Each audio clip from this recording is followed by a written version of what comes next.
Here we are in Unit 4, and let's pause for a second and sort of reflect on what we've done so far in the course. We started off with some very, very basic stuff about probability, and then in the second unit, second major workshop that we had, we already added the idea of conditional probability. And the basics kept us really basic. You know, we could talk about coin flips and a few things like that, but adding that idea of conditional probability, about the probability functions being different depending on what we know, what we might know, what state of the world we're in versus another one that we might be in. So adding that conditional probability idea early on just opened up all sorts of possibilities for us. The next thing we did was we talked about the idea of a random variable, which added the idea of, okay, so now we can talk about expected values and variances, also hugely helpful.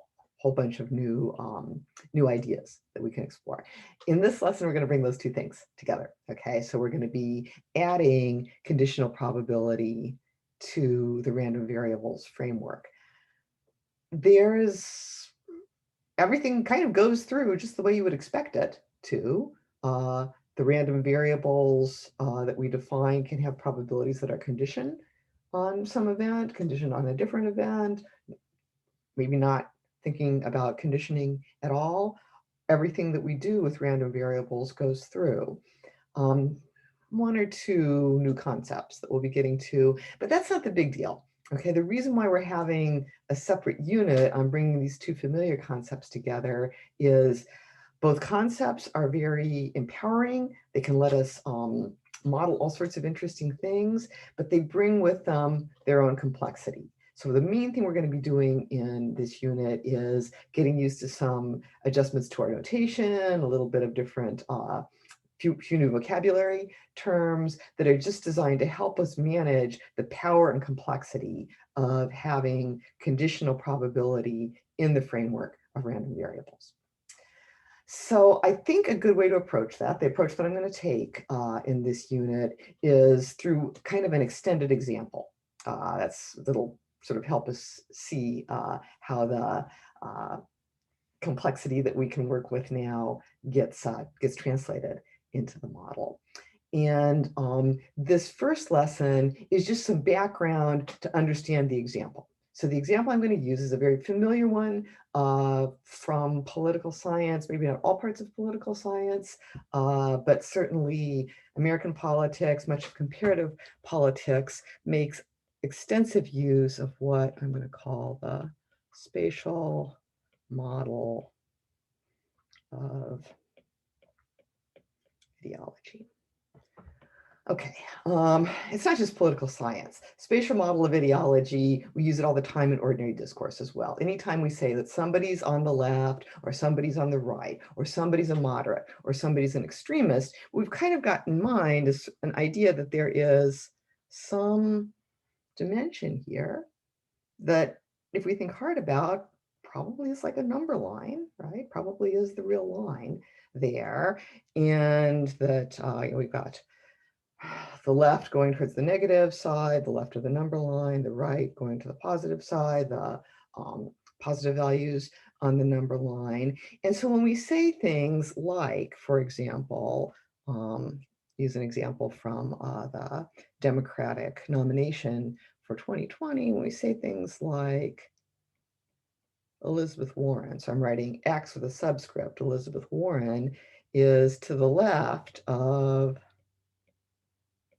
Kamala Harris, so X sub KH, what we are sort of implying is that there's some number that characterizes Elizabeth Warren's positions, the policies she would enact, her preferences as a politician that are to the left of Kamala Harris's. Okay, and we might add Democratic primary voters ideal point here. Oh, let's make it Kathy Bond here. What would be Kathy Bond's ideal point? Okay, so somewhere in between Adding this lets me think about, well, how should Kathy Bond vote? She's a little bit to the right of Warren, she's somewhat to the left of Harris. What the spatial model says is whoever is closest to me, I vote for. And this can apply to candidates, this can apply to policies, either of those things. We're representing both candidates and what we think they would do in office as points on this right-left continuum. Okay, so as I've drawn it here, the implication would be that this person, let me just parenthetically say, I've put this star up here. If you're taking substantive political science courses, the star often means like it's the person's ideal point. So X star KB in this highly hypothetical example is the policy, the place on the right-left continuum that if Kathy Bond was king, she would adopt on her own. My ideal policy, what I really think the United States should do. I could put stars on the candidates' choices. Probably I wouldn't in this context because I'm not thinking about them in this model as actors who have choices. They're the objects of my choice as a voter. Okay, so the person whose choices are being modeled with the spatial model, we put those stars on there. And by looking at it that way, if my voting was driven by my ideological preferences, by just how far to the right, how far to the left I think that the candidates are, should vote for Warren because my utility for Warren is higher than my utility, the person's utility in the subscript, higher than for Kamala Harris. And how do we know that's true? We know it because Elizabeth Warren is closer to my ideal point than Kamala Harris. Okay, so another because the negative of the absolute value, the difference between my ideal point and where Elizabeth Warren is greater than the negative of the distance between me and Kamala Harris. Here. Okay, the negative signs are because like distance is a bad thing. Okay, so the with this model of preferences, the highest utility you could have would be 0. That would be somebody who's right on top of your ideal point, a clear first choice there. Okay, so that's sort of the model of how people cast their votes. You can use it in other contexts too, how people take other political activities. And I'm not, I think it works well in some contexts, not so well in others. I'm not a huge fan of it in voting models, but whatever. I'm just making a point here that that's how the spatial model works. We're representing preferences as numbers, which is why they're appearing in an example where we're going to be talking about random variables here. And so one other thing I wanted to say about that, we're representing the preferences of numbers. Oh, and it seems a little bit hokey to say that they're numbers and that I'm, calculating this distance and all of that. It is hokey, but it kind of is what we're applying every time we say, well, I'm, you can imagine me saying this in ordinary language. Yeah, I think I'm going to vote for Warren, even though I think maybe she's a little bit too far to the left. I like her better than Harris because Harris is more too far to the right for my taste.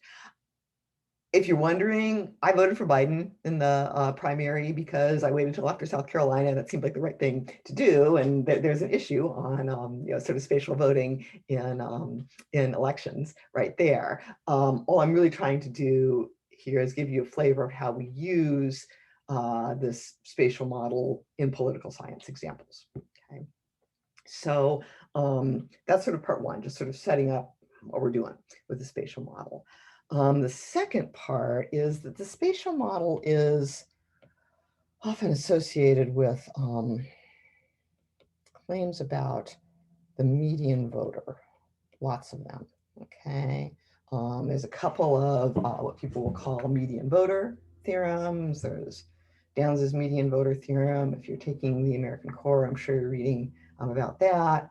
There's also Black's median voter theorem, which is a slightly different one and related to what I'm going to talk about today, okay? So let's say we have the spatial dimension left over here, right over there. And let's say it's some kind of voting body, some kind of committee that's going to be making decisions by majority rule. Okay, and there's 5 people on the committee, and here's their ideal points. Over here on the left, we've got person A, then we have person B, fine, person C is here, person D to C's right, and person E is way over here.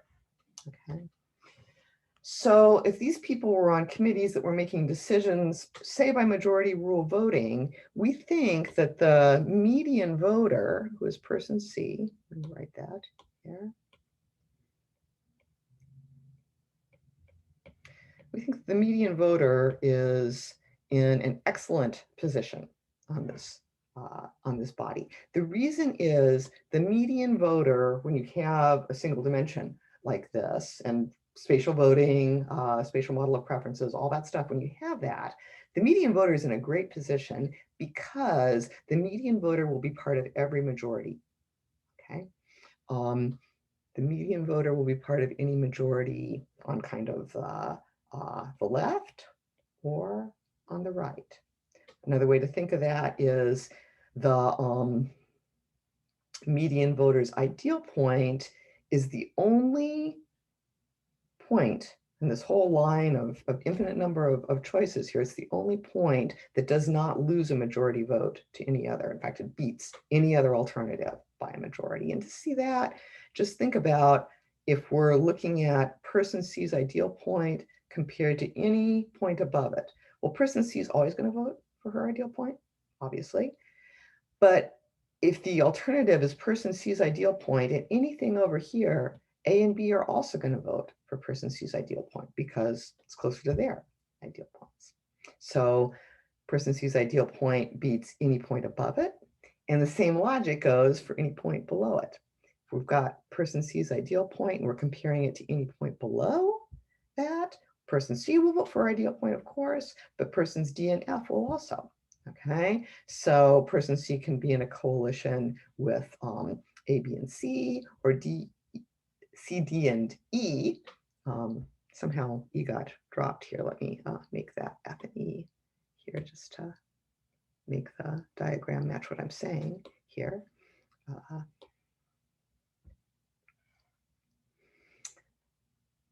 Okay, and getting back to my main narrative, we care about the median voter because they are in a position of power.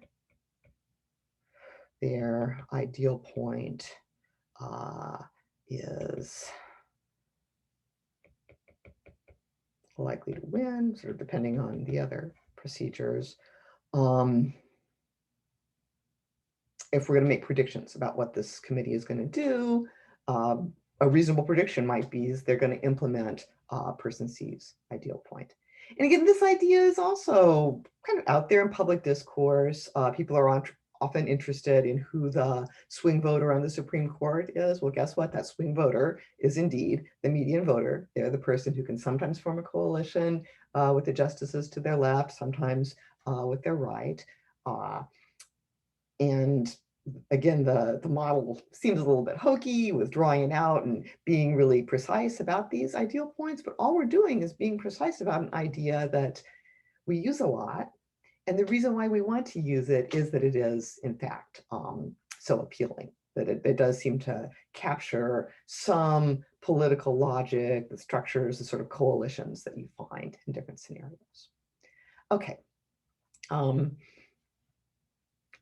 spatial model is pretty great. As I say, I'm not a fan of every use it gets put to. I don't think anybody would be a fan because it's so ubiquitous in political science, but it certainly is a good vehicle for organizing our thoughts in ways that keep us from talking past each other.